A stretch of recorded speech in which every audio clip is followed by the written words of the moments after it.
Assalamualaikum warahmatullahi wabarakatuh. Alhamdulillah, lahul mulku wa lahul fadlu wa lahus sana'ul hasan. Shalawatullahi barur rahim wal malaikatul muqarrabin ala sayyidina wa maulana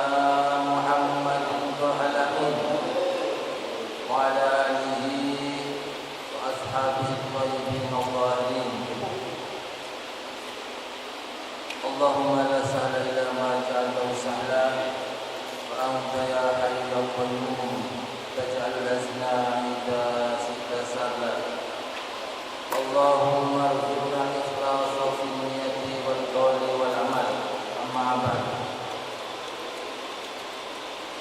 Qala Allah ta'ala fil Qur'anil 'azim, qul hal yastawi alladhina ya'lamuna wal ladhina la ya'lamun. Faqala Allah ta'ala aidan, fa'lam annahu la ilaha illallah wastaghfir li dhanbika walil mu'minina wal mu'minat. Faqala Rasulullah sallallahu alaihi wasallam, agama yang fardu ain tidak bisa dibandingkan. Salah satu ilmu agama yang fardu ain sifatnya yang tidak bisa diwakilkan, dan apabila seseorang meninggalkan ilmu tersebut, mempelajari ilmu tersebut termasuk bagian daripada maksiat yang besar. Apa rupanya? Salah satunya adalah ilmu akidah, ilmu tauhid, juga disebutkan ilmu kalam. Ini ilmu yang wajib dipelajari. Terkait dengan ilmu tauhid, yaitu ilmu tentang pemahaman kita terhadap keesaan Allah, tentang bagaimana seorang makrifat kepada Allah. Itu namanya bagian ilmu tauhid. Dan orang yang paling mengenal Allah adalah Rasulullah sallallahu alaihi wasallam. Beliau bersabda, "Ana a'lamukum billahi wa akhsyakumullah." Aku adalah orang yang lebih mengenal Allah dan orang yang paling takut kepadanya. Dalam hadis ini ada dua pengertian, bahwa seseorang akan dapat mencintai Allah dan takut kepada Allah ada dasarnya dia mengenal Allah. Kenapa umpamanya zaman sekarang orang kok tidak takut kepada Allah? Artinya tidak takut kepada Allah bagaimana? Tidak menjalankan perintah Allah, itu namanya orang yang tidak takut kepada Allah. Kenapa banyak sekali orang sekarang tidak menjalankan perintah Allah? Ya karena tidak mengenal Allah. Jadi jangan heran kalau orang banyak sekali, apalagi zaman sekarang, meninggalkan perintah Allah yang wajib hukumnya. Ya, yang wajib hukumnya. Sehingga jangan heran orang itu tidak takut. Dan juga sangat heran kita terhadap orang yang lain tidak takut kepada Allah, tetapi dia sangat-sangat cinta kepada Allah. Dengan apa cinta kepada Allah? Dengan senantiasa menjalankan perintah-perintah Allah. Itu namanya orang cinta kepada Allah. Bukan hanya sekedar ngomong. Orang yang tidak mengenal Allah bisa dia mengucapkan Allah. Seandainya dia ditanya siapa yang menciptakan bumi langit seisinya, Allah dia katakan. Tetapi dia tidak mengenal Allah.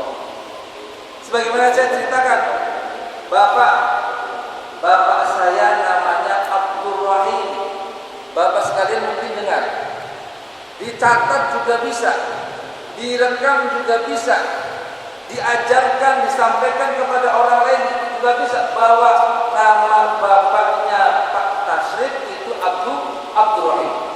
direkam, dicatat, disampaikan. Tetapi apakah kenal dengan bapak saya? Tidak kenal. Artinya apa?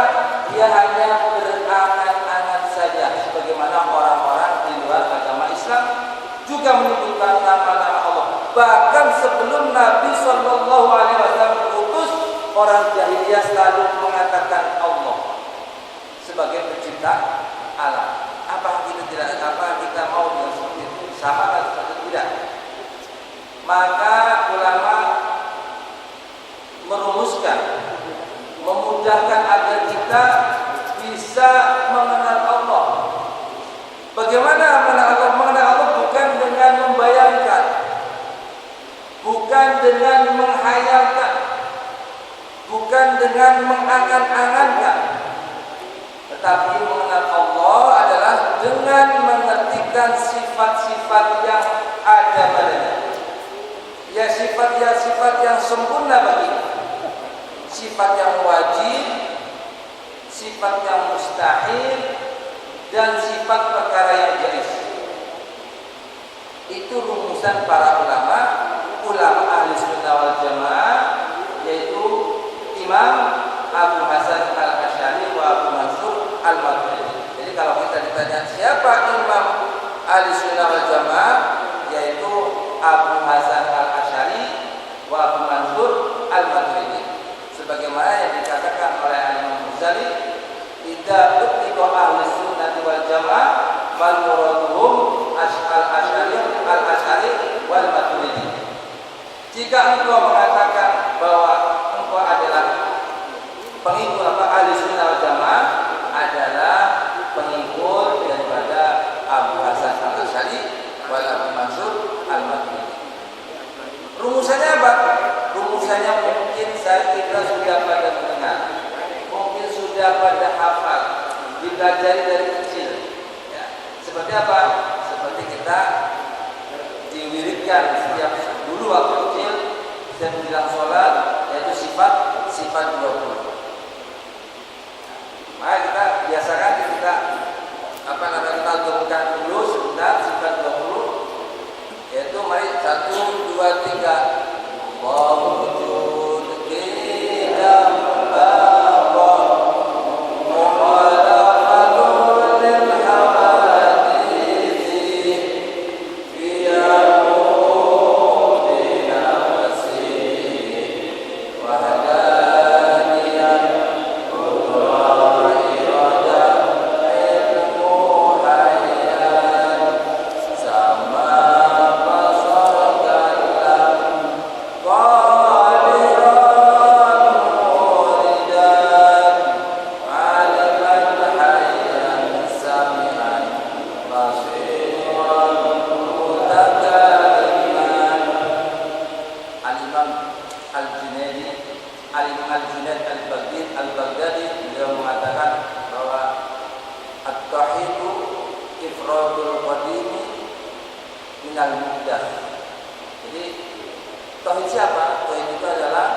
tidak sifat-sifat hawadits, mengesahkan Allah dari sifat-sifat makhluk. Itu namanya mentauhidkan. Puncak dari ketauhidan, puncak dari ma'rifat adalah meyakini bahwa Allah Subhanahu wa taala ada dan Dia tidak serupa dengan sesuatu apapun dan Dia tidak menempati. Itu puncaknya. Tentunya kalau kita ingin sampai ke puncak, ada tangga pertama. Dalam suatu pelajaran ilmu tauhid, tangga pertamanya yaitu mengenal yang namanya hukum akli. Ada yang paham ya? Mudah-mudahan sudah beragama. Padahal kita sudah ada akal masing-masing. Kita tidak mau dikatakan bahwa tidak punya akal, berarti kita punya akal. Cuman karena mungkin tergerus oleh permasalahan-permasalahan lain, sehingga apa? Terlupakan yang namanya akal. Dan akal itu adalah sebuah alat untuk menemukan sesuatu. Sebagaimana juga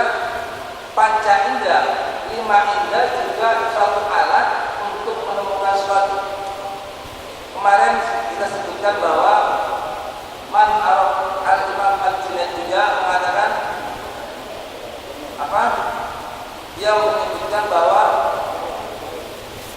orang yang mengenal jati dirinya maka dia akan mengenal Tuhannya.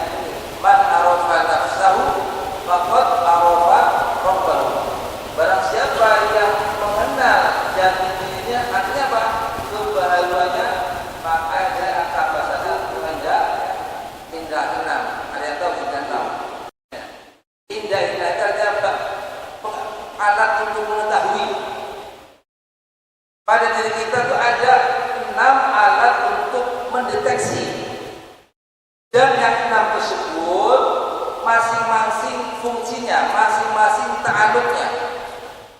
Mata untuk apa? Untuk melihat. Apa yang dilihat? Warna. Kemudian telinga untuk mendeteksi apa? Suara. Suara apa saja? Jenis suara itu yang dimendeteksi apa? Telinga. Berarti suara juga ada, warna juga ada. Kemudian kita ada yang namanya lidah. Ya, lidah ya. Lisan ya. Lidah. Lidah untuk mendeteksi apa? Rasa. Itu namanya rasa. Ya. Kemudian apa lagi? Ada tangan untuk mendeteksi apa? Raba. Ya kan? Kemudian apa lagi? Hidung untuk mendeteksi apa? Bau. Berarti apa saja yang dihadapi, yang dita'alluqi oleh panca indera, perkaranya adalah yang dari satu sama lain tidak sanggup untuk mewakili. Coba kita bicara sama telinga. Telinga, kamu itu mendengar warna enggak? Itu bukan urusan saya. Tanya saja sama mata. Kemudian si mata tanya, kamu bisa nggak mendeteksi apa namanya itu manis? Oh, tanya saja sama lidah. Kemudian yang mendeteksi bau, tanya saja sama hidung. Semua ada fungsi-fungsi masing-masing. Berarti apa? Ada perkara yang ada, yang wujud, yang diantaranya tidak bisa diketahui kecuali ta'alluq masing-masing, kecuali apa hadapannya masing-masing. Itu namanya tadi panca indera, gambaran. Kemudian apa lagi? Kemudian ada yang di manusia namanya akal. Akal itu ada untuk apa? Akal apakah untuk warna, apa untuk bau, apa untuk suara, apa untuk rasa, ya, apa untuk kasar halus. Bahkan enggak itu. Akal itu yang ditemukan yang hasil fi salah satu aksamin. Tidak keluar dari apa? Dari 3 perkara yang disebutkan para ulama, yaitu wajib, mustahil, al-jaiz. Tadi kita sebutkan ada seorang wajib untuk mengetahui sifat yang wajib Allah Ta'ala. Ada 2 wajib. Seorang mukallaf wajib mengetahui sifat Allah Ta'ala yang wajib. Ada 2 wajib. Yang wajib pertama namanya hukum syar'i. Apabila orang tidak belajar tentang sifat Allah, hukumnya dosa. Tapi wajib bagi Allah itu bukan yang seperti ini. Wajib bagi Allah itu wajib yang ditutup akal, ma la yatasawwaru fil aqli adamu. Sesuatu yang tidak digambar oleh akal ketiadaannya. Itu namanya wajib akli. Kemudian apalagi yang ditunggu oleh akal? Perkara mustahil. Jadi kita mengatakan tidak mungkin. Bahasa itu nggak mungkin ya. Nanti kita contohkan. Nggak mungkin apa mungkin? Kadang ada orang ini mungkin tapi dia bilang nggak mungkin. Nah itu berarti ada pendeteksiannya kurang tepat. Nanti akan contohkan. Nggak mungkin apa mungkin? Bahasa itu kan, bahasa kita kan mustahil itu kan ya. Tapi apakah mustahil atau bukan? Biasanya orang kadang keliru, pakai baju keliru. Gimana kalau pakai baju keliru, kemudian yang tahu, yang mengetahui matanya sehat, gitu kan? Nah itu kadang-kadang bisa memalukan kan? Itu. Yang mustahil itu adalah mana yutasawwaru fil aqli, wujudu apa saja yang tidak diterima oleh akal adanya. Itu namanya